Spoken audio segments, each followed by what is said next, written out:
স্বাগত দীপ্ত সংবাদের সঙ্গে আছি আমি আনোয়ার হোসেন।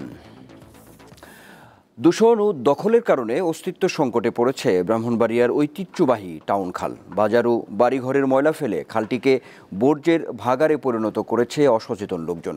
খালটিকে অবৈধ দখলমুক্ত করে সংস্কারের আশ্বাস দিয়েছে জেলা প্রশাসন। তিস্তা নদীর গোকর্ণ ঘাট এলাকা থেকে উৎপত্তি হয়ে ব্রাহ্মণবাড়িয়া শহরের টাউন বাজার এলাকার তিস্তার বুকেই পতিত হয়েছে 4.8 কিলোমিটার দৈর্ঘ্যের ব্রাহ্মণবাড়িয়া টাউন খাল। শহরের বুক চিরে বয়ে যাওয়া এই খালে একসময় গোসল করতেন সবাই। খাল দিয়ে চলতো নৌকা, তবে সবই এখন অতীত। ওই নারুইনুয়াগাঁওতে মাছ কিনা জাল্লার থেকে এই খালে আমি দাঁড় বাইয়া মাছ নিয়ে আইছি।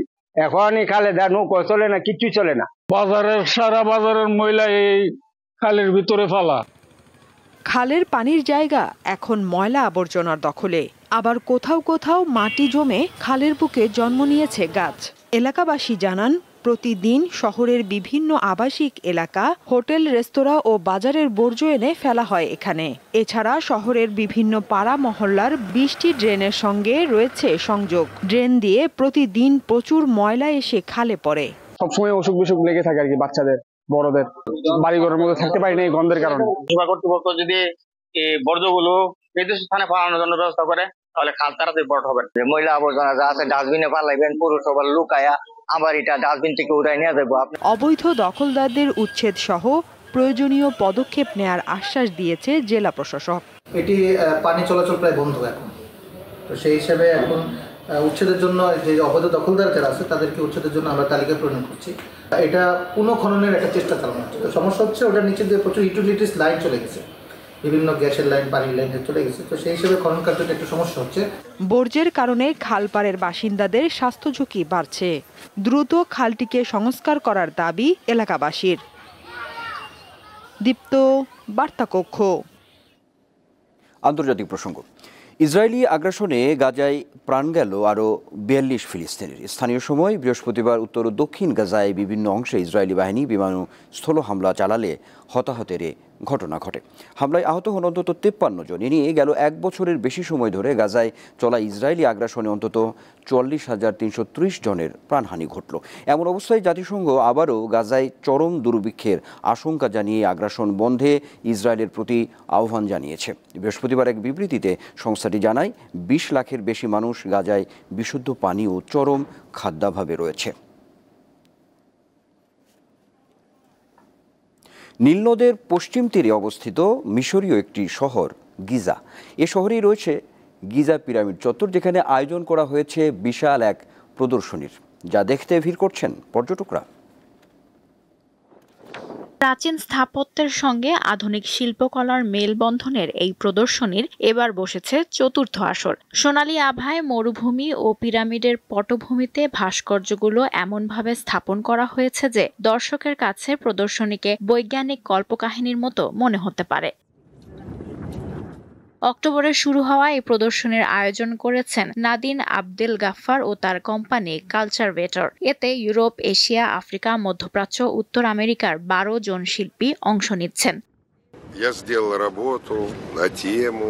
অন্যবারের চেয়ে এবারে আসর ভিন্ন, কারণ এশিয়ার শিল্পীরা প্রদর্শনীতে অংশ নিয়েছেন। এতে সীমানা পেরিয়ে সম্পর্কের দ্বার উন্মোচন হয়েছে। প্রদর্শনীর পাশাপাশি সঙ্গীত আয়োজনও করা হয়েছে, যেখানে উত্তর ও দক্ষিণ কোরিয়ার জনপ্রিয় কোরিয়ান লোকসঙ্গীত আরিরাং পরিবেশন করা হচ্ছে। গিজা পিরামিড চত্বরে ফরএভার ইজ নাও শিরোনামের এই প্রদর্শনী চলবে 26শে নভেম্বর পর্যন্ত। লুৎফা ফৌজিয়া, দীপ্ত, বার্তাকক্ষ। খেলার খবর। আজ থেকে মাঠে গড়াচ্ছে অনূর্ধ্ব 19 এশিয়া কাপ ক্রিকেট। উদ্বোধনী ম্যাচে সকাল 11টায় আফগানিস্তানের মুখোমুখি হবে বাংলাদেশ। এবারের অনূর্ধ্ব 19 এশিয়া কাপ অনুষ্ঠিত হচ্ছে সংযুক্ত আরব আমিরাতে। যুব বিশ্বকাপের প্রস্তুতি হিসেবে ধরা হয় এই ওয়ানডে ফরম্যাটের টুর্নামেন্টকে। তাই যুব বিশ্বকাপের ট্রফি পুনরুদ্ধারের পথে এগিয়ে যেতে এশিয়া কাপকে নিজেদের প্রস্তুতির বড় মঞ্চ হিসেবে দেখছে বাংলাদেশ। গ্রুপ পর্বে বাংলাদেশের বাকি 2 ম্যাচ 1 ও 3 ডিসেম্বর। আসরের বি গ্রুপে বাংলাদেশ ও আফগানিস্তান ছাড়াও আছে নেপাল ও শ্রীলঙ্কা।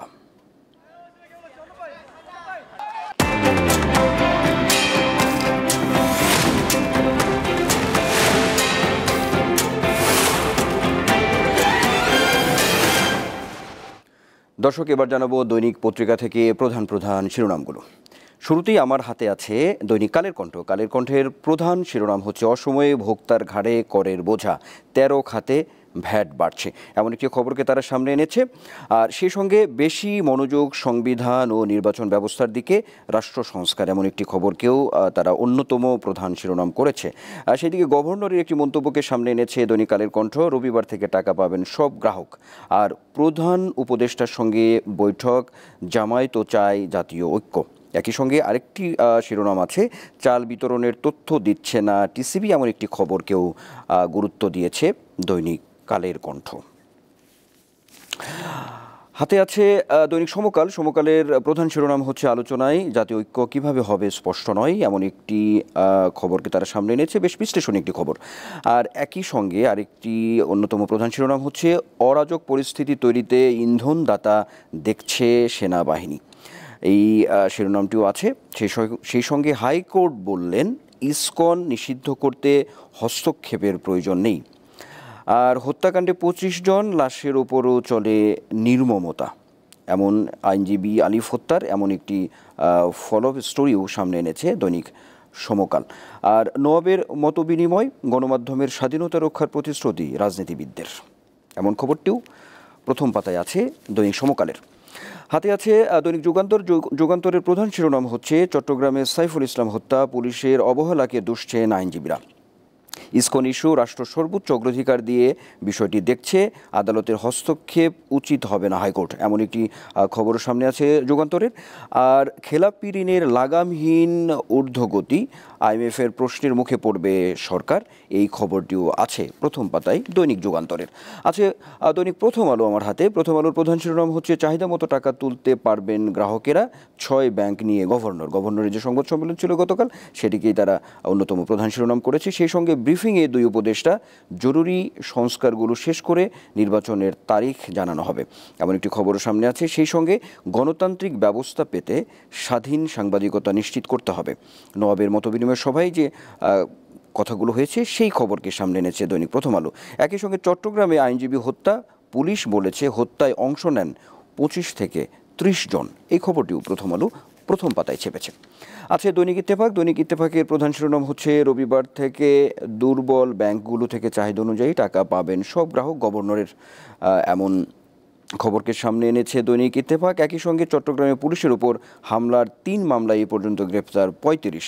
আর বিশৃঙ্খলার পেছনে উদ্দেশ্যমূলক ইন্ধন রয়েছে সেনাবাহিনীর, এমন একটি মন্তব্যকেও দৈনিক ইত্তেফাক গুরুত্ব দিয়েছে, প্রথম পাতায় ছেপেছে। দর্শক, এই ছিল দৈনিক পত্রিকাগুলো থেকে মোটামুটিভাবে প্রধান প্রধান শিরোনাম। এই ছিল এখনকার মতো আমাদের পরের সংবাদ দুপুর 12টায় দেখার আমন্ত্রণ রইল। আর সর্বশেষ তথ্য বিনোদনের সব খবর জানতে আপনিও যুক্ত থাকতে পারেন দীপ্ত ডিজিটাল প্ল্যাটফর্মগুলোতে। ধন্যবাদ সবাইকে।